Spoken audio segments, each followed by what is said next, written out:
저는 1학년 12반 김예린입니다.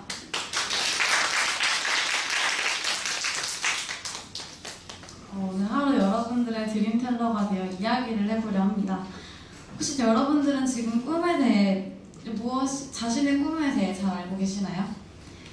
여기서 저희가 말하고 있는 꿈이라는 것은 자신의 이상이나 소망, 그리고 제가 지금 말씀드리려 하는 진로에 대한 이야기입니다. 저는 진로를 선택하는 길에 놓인 여러 사람들에게 저의 진로 선택 계기와 그 방법에 대해 이야기해보려 합니다. 우선 첫 번째로 여러분들께 드릴 이야기는 자신의 모습에 직면하라는 것입니다.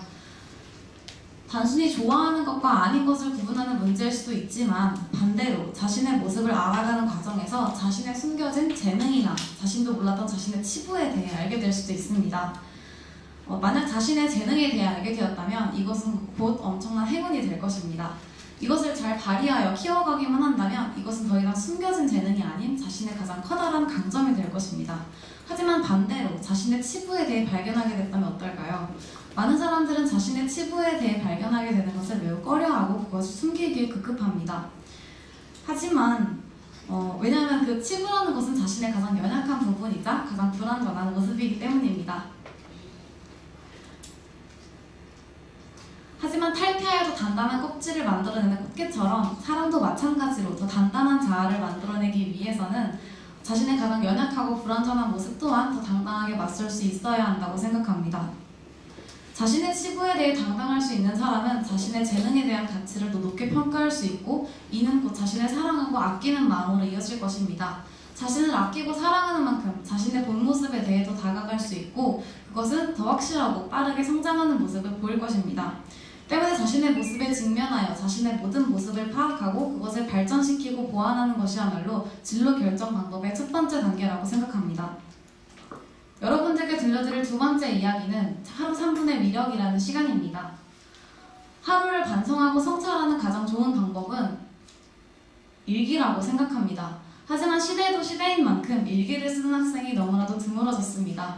때문에 일기를 쓰는 것이 아니라 가볍게 명상하는 것은 어떨까라는 생각을 하게 되었습니다.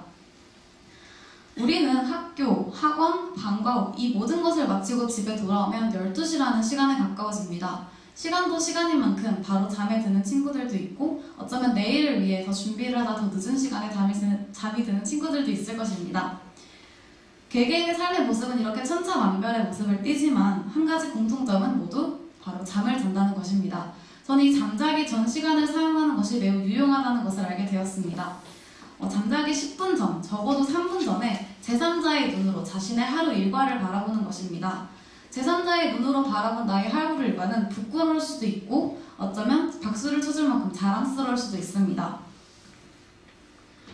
부끄러운 모습은 고쳐나가고 자랑스러운 부분은 칭찬해가면서 자신의 모습을 반성하고 성찰하며 그 모습을 발전시켜가는 것이야말로 자신의 후에 오는 하루하루를 여는 지름길이 될 수 있을 거라 생각합니다. 마지막으로 들려드릴 이야기는 미래는 멀리 있는 것이 아니라는 것입니다. 우리는 꿈과 진로를 찾기 위해 많은 노력과 시행착오를 겪고 있습니다. 사실 꿈뿐만 아니라 그 모든 일에 대해 시행착오와 노력을 해야 하는 것은 당연한 일일지 모릅니다. 하지만 시간이 촉박한 10대에게 그런 노력과 시행착오는 불필요한 노력일 수 있습니다. 마지막 이야기는 제 경험을 통해 이야기해보려 합니다. 전 중학교 3년 동안 심리상담 치료사라는 꿈을 꾸어왔습니다.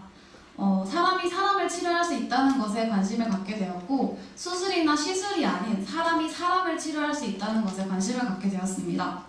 하지만 모두가 그렇듯이 아니면 어쩌면 저만 그럴 수 있듯이 저는 고등학교에 올라와 이 꿈들이 현실의 벽에 부딪혀 희미해졌고 그 희미해진 만큼 3년이라는 긴 시간 동안 꿈을 꾸었던 만큼 그 희미해짐은 저에게 커다란 상실감으로 다가왔습니다. 그렇게 상실감으로 시간을 보내던 중에 한 TV 방송 프로그램에서 건축학과 교수가 나와 건축에 대해 이야기하는 것을 보게 되었습니다. 저 그전에는 그 방송을 보기 전에는 그저 건축은 건물을 쌓아 올리는 정도로만 생각했던 건축이 그 방송을 보고 난 후 건축은 사람의 인생을 그려내는 것일 수도 있겠구나라는 생각을 하게 되었습니다. 제가 이렇게 진로를 결정하게 된 계기는 사실 누군가의 생명의 은인을 구할 만큼 훌륭한 일이 아니었고 나라를 구할 만큼 멋진 일이 아니었습니다. 하지만 제가 여기서 확실하게 알아낸 것은 자신의 진로를 결정하기 위해서는 자신 주변의 것들에 대해 좀 더 깊은 관심을 두어야 한다는 것입니다. 제가 만약 그때 그 방송에 대해 좀 더 많은 깊은 열정과 관심을 두지 않았더라면 전 지금의 건축의 꿈을 꾸지 않았을지도 모릅니다.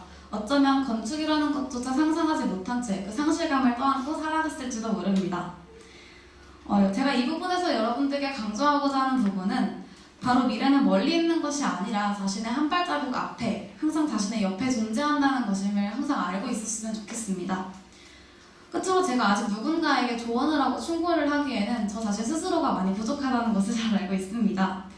하지만 제가 진로를 결정하게 된 계기와 방법들을 듣고 아직 진로를 확실하게 결정하지 못하여 저와 같은 고민을 하고 있을 여러분께 작지만 확실한 조언이 되었다면 이 강연은 여러분뿐만 아니라 저에게도 너무나 좋은 경험과 기회가 될 것이라고 생각합니다.